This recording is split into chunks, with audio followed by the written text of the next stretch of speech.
My friends told me to try it with different men to get more fun in bed, so I did it, but then, hey Reddit, using a throwaway account because I don't want this associated with my main.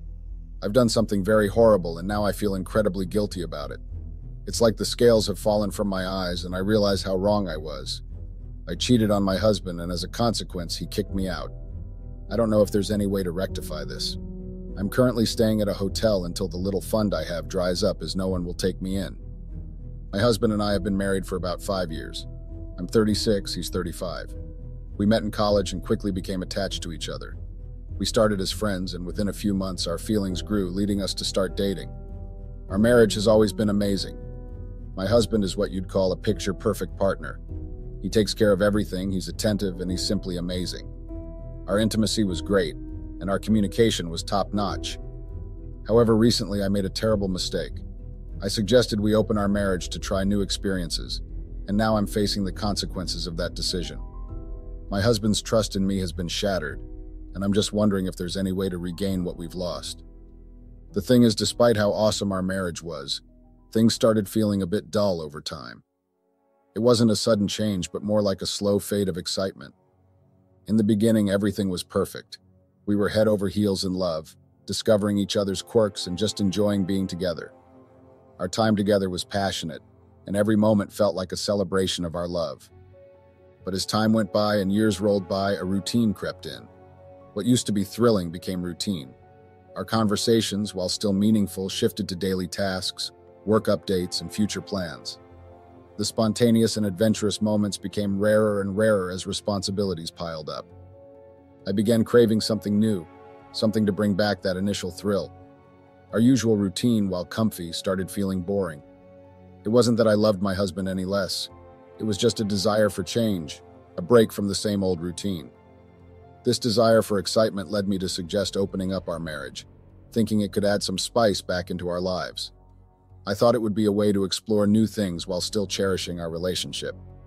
Little did I know the mess it would create and the hurt it would cause us both. Our bedroom activities were getting pretty dull too. It wasn't the exciting, passionate experience it used to be. Instead, it felt routine and lacking in excitement. I missed those moments when just a touch could send tingles down my spine and every kiss felt like fireworks. Now, it was like we were just going through the motions without that spark. I wanted back that deep connection we once had, where our bodies spoke volumes without words. But it seemed to have faded, and now everything was just predictable. But I held back from talking to my husband about how bored and stuck I felt. I felt kind of bad since he was handling all the bills and payment, and I never really thought about bringing up anything that might shake up our marriage. I, however, did try to shake things up by suggesting new things and trying to surprise him, but it felt like we were stuck. Our physical closeness had become more of a habit and was no longer as passionate as before. I never thought I would be the kind of person to consider opening up my marriage. It was never something I imagined doing.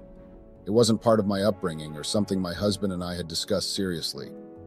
At first, when I felt the need for excitement, my thoughts didn't turn to an open marriage. It was my friends who planted the idea in my mind. Our friend group was small but close. We had been together since high school. There were about 5 of us and we shared everything, including our relationship struggles. So when I mentioned how mundane and dull things had become in my marriage, I was hoping they might have suggestions to add some spice back into our lives. We would often have these discussions about our relationships and my friends were always full of ideas and advice. Hence why I decided to talk to them about how I was feeling. That was when they suggested that I try other men and that I could do that by opening up my marriage. That's when my friends pitched the idea of opening up my marriage. They were diving deep into open relationships, and they started sharing stories with me of how it had breathed new life into their marriages. They talked about how it had spiced things up and added excitement to their lives and marriage.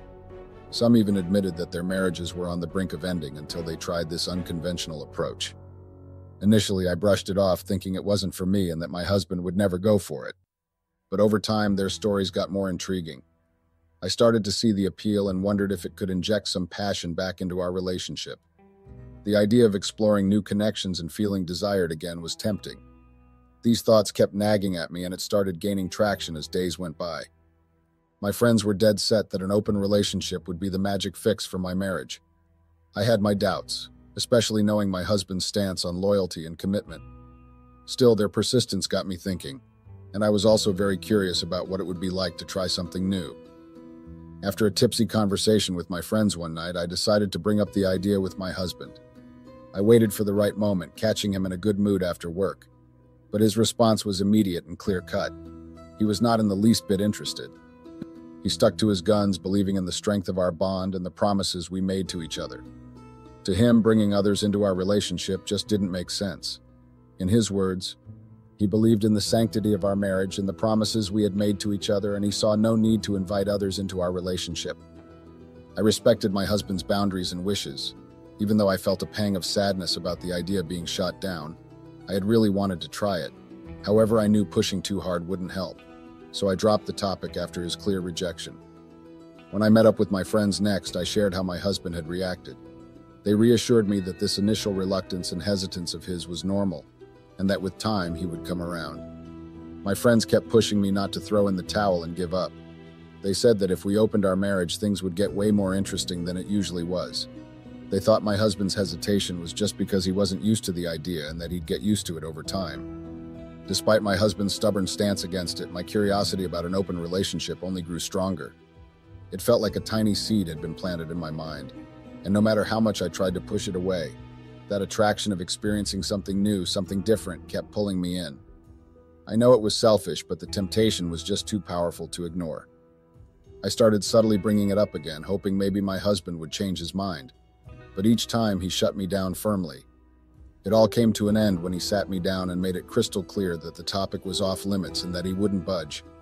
This rejection sparked a growing resentment within me towards him. Soon, because of my husband's refusal, I started to pull back from him, albeit subtly. It wasn't something I planned, but rather a natural drift that seeped into our interactions. I still cared for him deeply, but I couldn't help feeling let down and frustrated that he wouldn't budge. I began to feel a bit bitter, not towards him as a person, but towards the situation. I knew it was my own doing for pushing the issue, but in those moments of disappointment, I couldn't help but harbor some resentment. To add to the mix, my friends kept egging me on. They kept tempting me with their stories about how they had so much freedom and excitement in their lives, and they also kept telling me to break away from the dull routine that had settled over my marriage. The urge to satisfy my curiosity became too much to handle, and it pushed me to take a risky step. I figured my husband would never find out, so I went ahead with it, keeping it all hush-hush. I talked it over with my friends, and they were cool about it. They said they'd help me find someone suitable for this little experiment, and that they would help keep it a secret from my husband too. Unfortunately, my first attempt hit a snag. The guy I approached had a strict rule about open relationships. He wouldn't do anything unless both partners were fully on board with it. I should have lied, but I didn't. I was still pretty new to the whole thing, so I was honest with him. He immediately turned me down and said that was wrong. I respected his honesty, but it did leave me feeling a bit frustrated. Still determined to explore, I ended up meeting someone at a club with my friend's help. The vibe was electric, and in a moment of impulsiveness, I crossed a line with this person. My husband was out that day, so I took the person back to our house and we slept together. The encounter left me feeling a bit all over the place. After the person left, of course I couldn't let them crash at my house. They were still basically a stranger. And my husband would be back in the morning. We exchanged numbers, agreed to keep in touch, and then I crawled into bed. I was tired, but also kind of jazzed up. The guilt I expected to weigh me down wasn't as heavy as I thought. Sure, it was there, but I also felt relieved and oddly excited. It was like I had rediscovered a part of me that had been dormant for ages. Next morning, instead of being overwhelmed with regret, I felt surprisingly alive.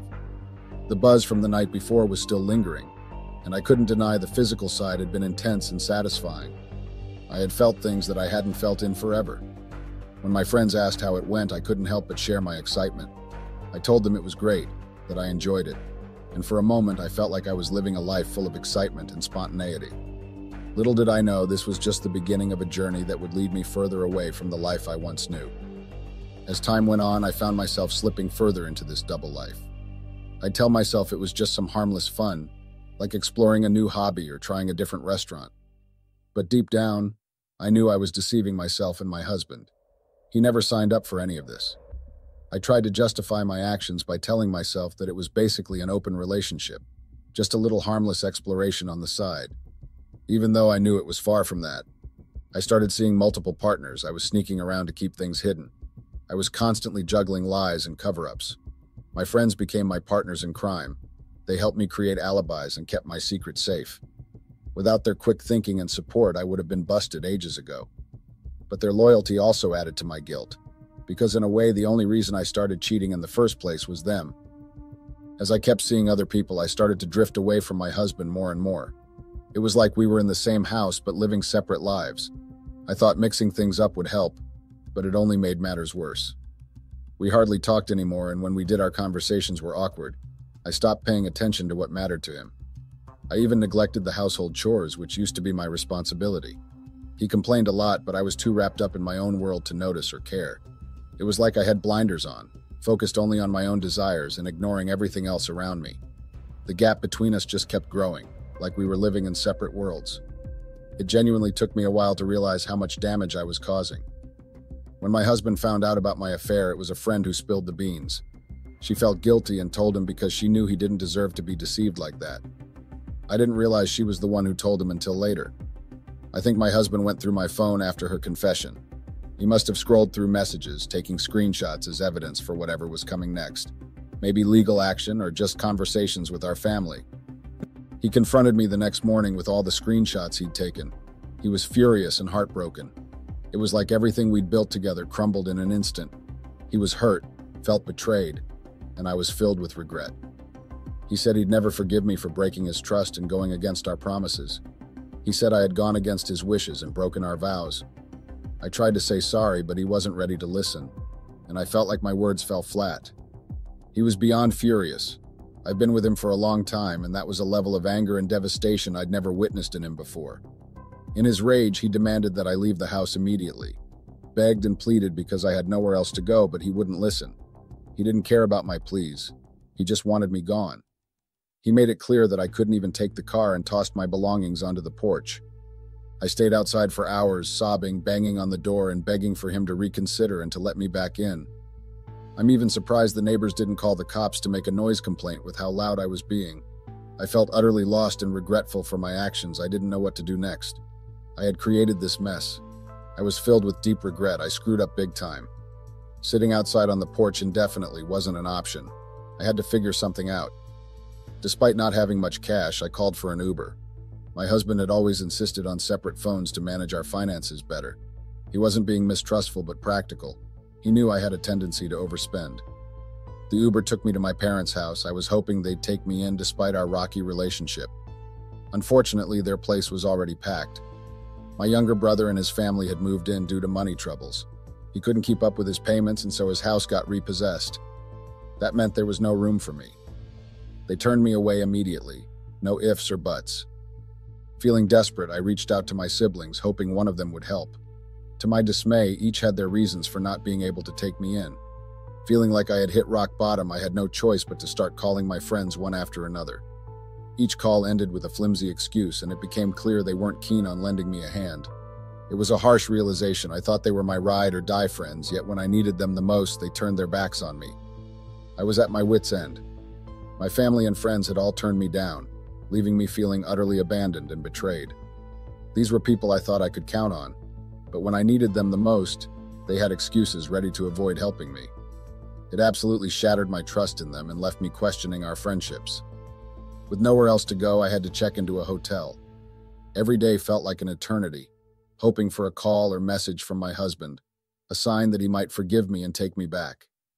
I reached out to him countless times. I poured out my heart, but still he has refused to respond. It was a shock to learn from a friend that it was someone we both knew who had spilled the beans to my husband. I was so angry to hear that. She had betrayed me. I wondered why they couldn't talk to me directly if they had an issue. So Reddit, I'm here seeking advice. I'm hoping for a way to salvage my marriage. I know I messed up, but I'm willing to do whatever it takes to make things right. I'm willing to do whatever it takes to earn back my husband's trust and show him that I'm committed to making things right. Any guidance or words of wisdom would be greatly appreciated. Update. Hey Reddit, it's been a few hours since I poured out my story here. I don't have much of an update, but I wanted to address some of the comments flooding in. There are a lot, and let me tell you, some of them are downright nasty and hurtful. Look, I'm not here to defend what I did. I know cheating is wrong, especially when my partner never agreed to an open relationship. But please, let's keep the conversation civil. I've been bombarded with DMs too, and while I appreciate genuine advice, some of the messages are just adding salt to the wound. Yes, I messed up. Yes, I hurt my husband, but I don't need constant reminders of that. Many of you suggested that I should just let my husband divorce me, that it would be doing him a favor. I get where you're coming from, but you don't know us like I do. We've been through so much together, and one mistake doesn't define our entire relationship. I understand the skepticism, especially since I cheated multiple times. But my husband and I have a history that runs deep. I believe in second chances, and I'm willing to work hard to earn his forgiveness and rebuild what we had. As for my so-called friends, I'm cutting ties with them. They played a significant role in pushing me towards this betrayal, and I won't let them poison my life any longer. It's a tough lesson learned, but sometimes you have to let go of toxic people to move forward. Update. Hey Reddit, just a quick update on where things stand for me. I'm gearing up to start job hunting soon because my savings are dwindling fast. Being stuck in this hotel is starting to weigh heavily on me, and if I don't find a stable income soon, I might be facing homelessness. At this point, any job that pays enough to keep me afloat and housed would be a blessing. On the personal front, I'm still trying to reach out to my husband, but it's been a struggle. I tried to connect with his family, hoping to plead my case or at least get them to understand my perspective so they could help me talk to my husband. But unfortunately, it seems my husband has already shared his side of the story with them, and they've taken his side without hearing me out. It's very disheartening and frustrating to be judged without a fair chance to explain myself. They were very rude to me. Despite this, I haven't given up. I'm continuing to send messages and make calls, and the fact that my husband hasn't blocked me gives me a glimmer of hope. I know it's going to be an uphill battle, but I'm determined to keep trying until we can have a real conversation and work towards resolving things. Update. Hey Reddit, here's another update on where things are at. Unfortunately, I haven't had any luck finding a job yet, but I'm trying to stay positive and keep searching. However, today brought a major blow. I was served with divorce papers. It hit me like a ton of bricks and I had a meltdown. I reached out to my husband, said things I regret, and then tried to apologize, but he's still not responding. It's heartbreaking to realize that my hopes of reconciling with him are fading fast. The reality of the divorce papers has made it all too real. I know some of you might find a sense of satisfaction in this outcome, but I'm not ready to give up just yet. I'm holding on to a sliver of hope that we can still work things out somehow. Update. Hey Reddit, quick update here. I've managed to find a potential job opportunity. It's not a high-paying position, but the hours seem manageable, which is a relief. I have an interview scheduled for tomorrow, so fingers crossed it goes well. Wish me luck. Update. Hey Reddit, another quick update from me. It feels like this ordeal has been dragging on forever, and it's becoming clear that my husband has no intention of forgiving me, and we're headed to court soon. I'm starting to feel anxious about my chances because of the evidence of my infidelity. I had hoped we could overcome this, but it seems my husband isn't open to reconciliation. I've exhausted all avenues, even suggesting couples therapy and begging for another chance, but he's adamant. Oh, and about that job interview I mentioned earlier? Unfortunately, I didn't get it. The whole atmosphere there felt off, like they were searching for someone to exploit, and it didn't sit right with me. But the job hunt continues, and I'm optimistic about finding something suitable soon. All I can do now is hope for the best. Wish me luck, Reddit. Update. Hey Reddit, it's been a while since I last checked in. I've lost track of time, to be honest. Things have been tough, especially with the divorce process ongoing. But now it's all finalized. My husband didn't budge, he couldn't forgive me. Our court proceedings were standard, nothing dramatic. We didn't have much to divide, mostly because the major assets like the house and cars were in his name. That left me with very little to claim. On the bright side, we didn't have any debts to sort out, so that's a relief. As for finances, I received some alimony, although it's quite modest. It'll cover my stay at the hotel for a short while, which is better than nothing. I managed to land a job after all. I've been at it for a few weeks now, and while the pay is just okay, there is room for growth. It feels good to be back in the workforce and to have something to focus on. The job isn't perfect, but it's a step forward, and I'm hopeful that it will lead to better opportunities down the road. It was a rough ride on Reddit, honestly. The comments and DMs were brutal, no sugarcoating there. I know I messed up by cheating, and I'm not trying to dodge that fact. But I also wish there was a bit more understanding, considering we're all human and flawed in our own ways. As for my living situation, I've been thinking about renting an apartment. The problem is the cost is sky high, especially with the housing crisis going on. I'd have to find a roommate to make it work financially. I'm not sure how active I'll be on here anymore. Maybe I'll take a break, or maybe I'll just delete this account altogether. It's been a roller coaster sharing my story, but it's time for me to focus on picking up the pieces in real life. Goodbye, Reddit. Hi, Redditors, I haven't felt this good in a while. I was finally done with that woman that wanted to bring me down and ruin me, and I had made sure she regretted ever dating to cross me. I've had a few days to get over my ordeal, but I just wanted to come on here and share my experience so the men reading this will be careful of the people they choose to trust and give access to their lives. I had trusted this woman. In fact, I had trusted her to the point that I got down on one knee to propose to her, and she had treated me like I was a dumb bat. She had treated me like she wanted to use me. No, scratch that, the witch had used me, but luckily I had caught on before she had the chance to finish me. If the witch had gotten away with the plans she wanted to use, I would have probably hung myself to die, because then what would be worth living for in my life again? Gosh, I should have seen the fucking signs. She had been behaving weird ever since I asked her to become my fiancée and we started planning our wedding. This was when I found out the true character of Michelle. I'm not keeping her name private because when the witch wanted to ruin my life, she had spared no expense. Meeting her had turned out to be the moment when I had made the worst mistake of my life. I couldn't believe that the girl I had met back then in college and had turned around to be the spiteful witch I knew now. I had done everything for that woman. You can think of me as Nate, not my real name, of course. I'm 30 years old and I had known Mitchell for about 5 years. She was rounding up college when we met, and I had been trying to start up something for myself. I was working in a new startup as their project developer. I was just trying to build before I could go after my real dreams. I had done everything for this girl. I had met her in our company when she had come to apply for a position, and we had told her there was no vacancy. She had been trying to look for a job and pay up her student loans, and I had been intrigued by how intelligent she sounded. You know, we don't see that most days in women, and especially blondes. I was so surprised by how she could hold a conversation that I had asked her on a date the next day. I had probably acted on the instinct of my tool and hadn't vetted her well, but from the little conversation we had, I loved how she communicated. I had been curious. That was how I got sucked in. Then before I could even say jack, I was paying her student loans and sorting out her needs while I was still trying to take care of myself. Michelle got out of college and said she wanted to grow her YouTube channel because she saw potential in it. I had been supportive, of course. Since she hadn't gotten a job, I was okay with her doing whatever. Mind you, I hadn't officially asked her to be my girlfriend.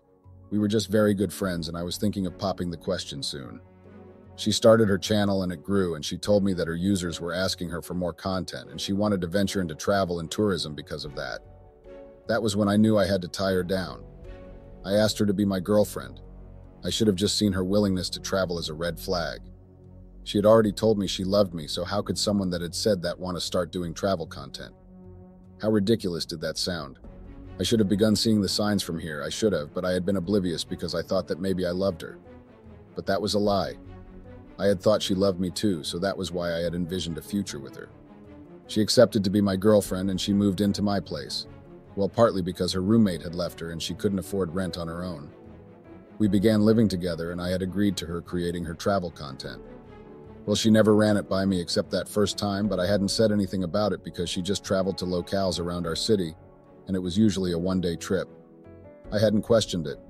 I had been rational and she was making money for herself, although I never saw it.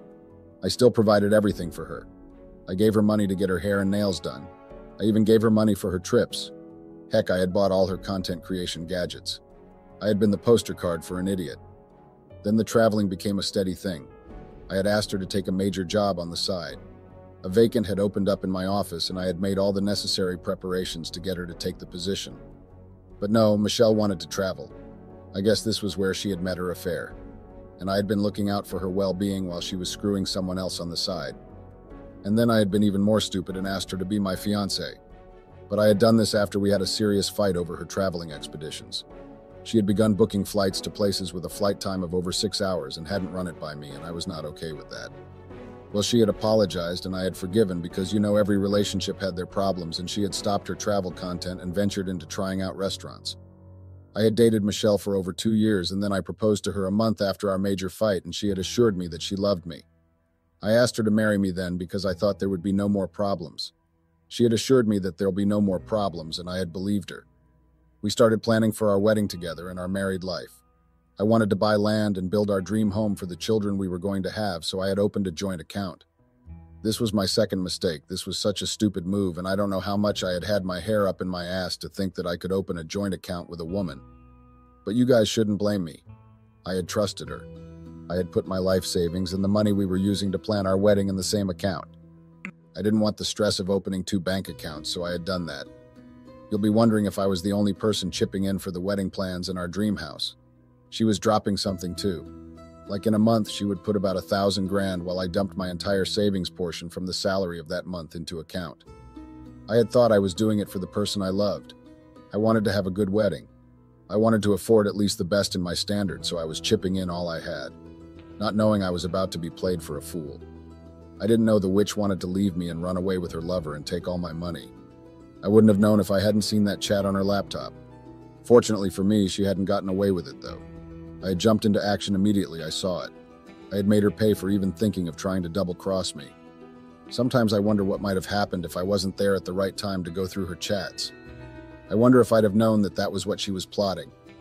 I had gotten home from work terribly exhausted and had gone to the room to change. I got there and I found out that my fiancée of a year and almost 8 months was in the shower and had left her laptop on standby mode. I had just wanted to check the time and my phone was in the pocket of my pants, which was by the bed. I had just clicked it and immediately a message popped in. It read, "I can't wait until you're finally free of that dude and we can take all his money and start the life we deserve. Can't wait to see you this weekend." To say I was shocked was an understatement. I was shaken to my core. I had prided myself as a man that didn't show emotion and faced everything with a cutthroat approach. She was planning to leave me and take all my money with her. I will admit I had been stupid in the past.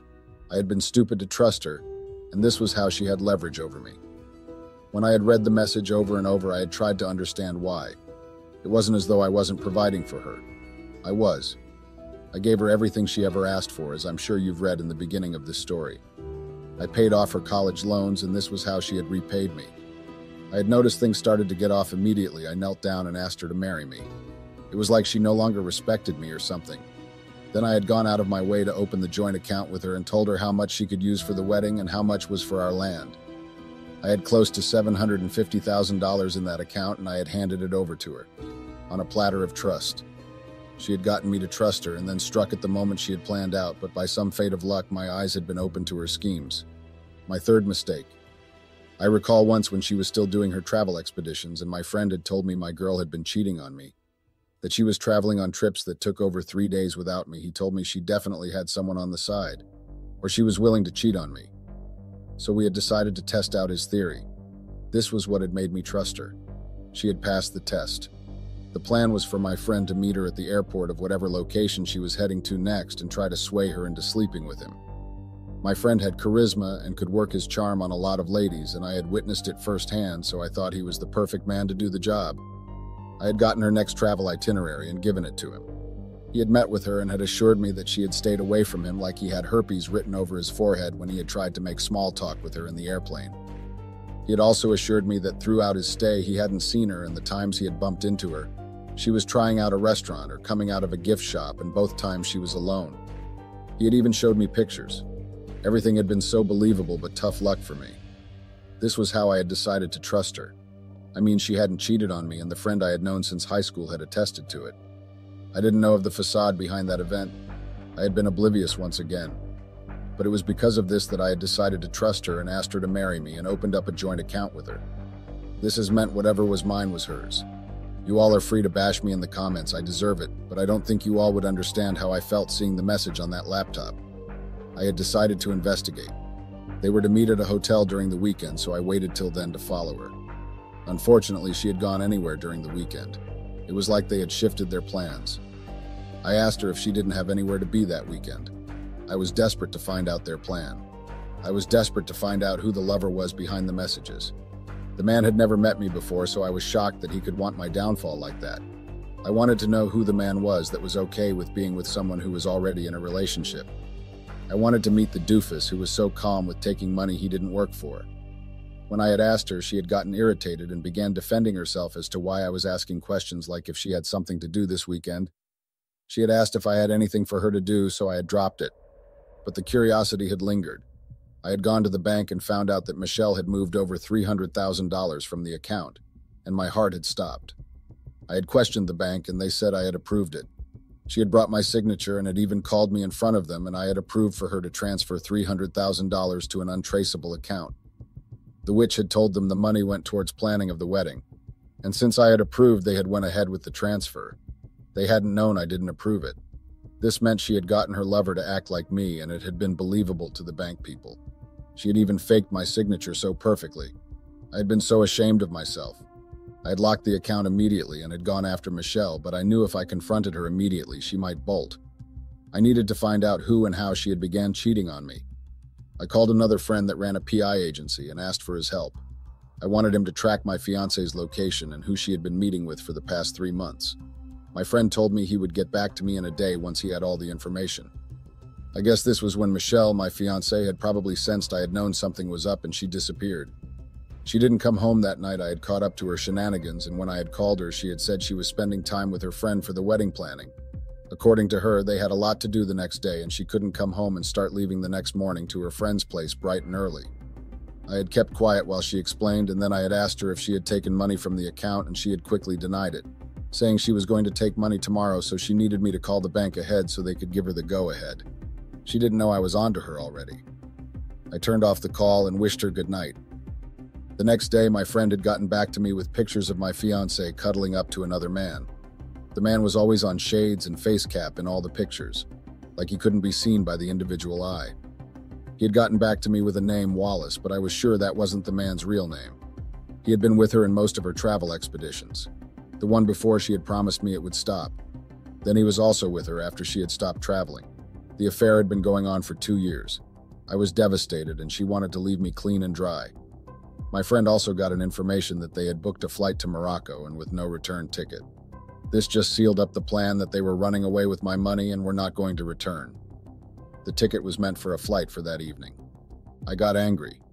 Then the witch had the audacity to call me and tell me that she needed to get some money from the account and they weren't granting her access. Then she started raising her voice, saying her money was in there too and I had no right to block it. I told her to meet me at the bank in an hour, and do you know what this woman says? That she had somewhere else to be. And she was busy planning our wedding, and here I was shutting her out. She was avoiding the talk and stalling with her anger. When she was done ranting, she cut the call. From the call, I could tell she was on the move, and I knew I had to be on the move too. I needed to find out who her lover was and get the FBI to come with me to the airport because I had a traitor to catch. And when I found out who her lover was, I had almost drawn blood. You recall when I said I had gotten my friend to go and test if my fiancé was cheating on me. Turned out she had cheated on me and my friend had lied to me. He had slept with her and had been sleeping with her. How had I gotten to know? The truth always finds its way out. My PI got the true identity of my fiancé's affair when I had been going to stop them from leaving with my money. I got to the airport and we stopped them boarding in, and I came face to face with my friend I had known since high school. He had wanted to run away with my soon-to-be wife and my money. The hatred he had for me had run that deep that he wanted to see me suffer. I got my wife arrested, and as it turned out, my friend was wanted for defrauding his company and was planning to run away with my wife and then lay low for a while. I would have never in a million years guessed that something like this would happen to me. It was so surreal, and even retelling it and reliving it still made it hard for me to believe. I charged my fiancé to court for forgery and fraud, and this woman had the audacity to act smart and sue me from withholding access to her funds. I mean, how stupid could one be? She never contributed anything to the account, and there was proof to show for it. Then she had tried to move my money without my permission and disappear to God's forsaken Africa. I won the case by a landslide, and she was made to transfer back the money and serve community service for 2 months and then pay a fine.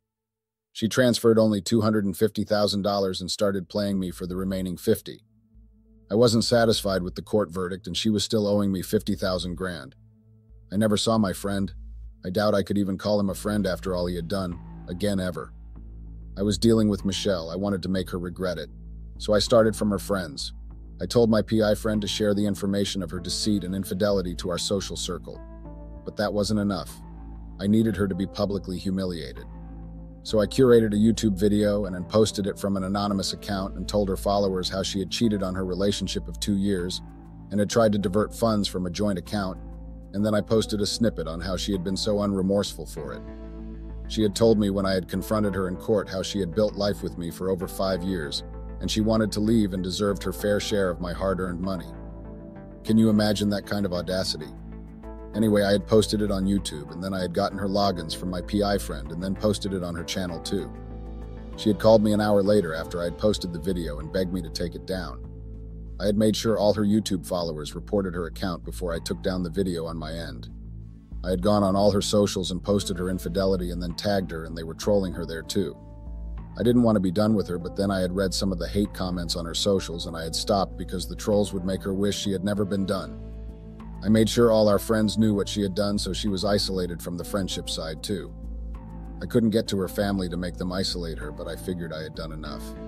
She had cheated on me for 2 years before I had asked her to be my fiancé, and then she thought she was entitled to my money? I'm sure she was definitely regretting crossing paths with me. I couldn't plan out my revenge on my friend because he had already been in jail, and I felt like that was punishment enough. I couldn't believe I had trusted these people.